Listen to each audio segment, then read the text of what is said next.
వాసుకి పేరు చెప్తే హడిలిపోతారు. అంత పెద్ద సర్పాన్ని తీసి మెడలో హేళగా ఆభరణంగా వేసుకున్నాడు.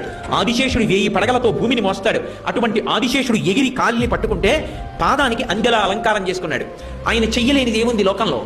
హాలాహలాన్ని చూసి అందరూ భయపడిపోతుంటే ఆయన దగ్గరికి వెళ్ళి బ్రతిమాలేరు.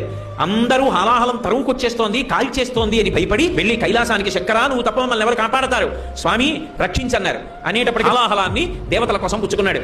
ఆయన చెయ్యలేనిది ఏమిటి? ఆయన నాకు ఇది కావాలని ఇప్పుడు అడగడు. భక్తి ఉన్నదా ఉరిసిపోతాడంతే. ఆయనకి కావలసింది ఆ భక్తి ఒక్కటే. ఆయన అందరికీ అన్ని ఇవ్వగలడు. ఆయనకి మనమేమిస్తాం? ఆయన సృష్టిలో వచ్చిన వాళ్ళం మనం. నా గుండెకాయ నేను పెట్టుకున్నానా? నా కాలేయం నేను పెట్టుకున్నానా? నా ఊపిరితిత్తులు నేను కొని తెచ్చుకున్నానా? నాలో ఉన్న ఎముకలు నేను పెట్టుకున్నానా?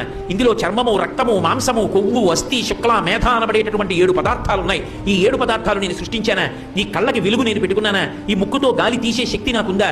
అందరూ ఊపిరి తీయగలిగిన వాళ్ళైతే ఊపిరి ఆగిపోయి ఎందుకు చచ్చిపోతున్నారు? కానీ మహానుభావుడు ఈ శరీరాన్నంతటినీ ఆయన సృజించాడు.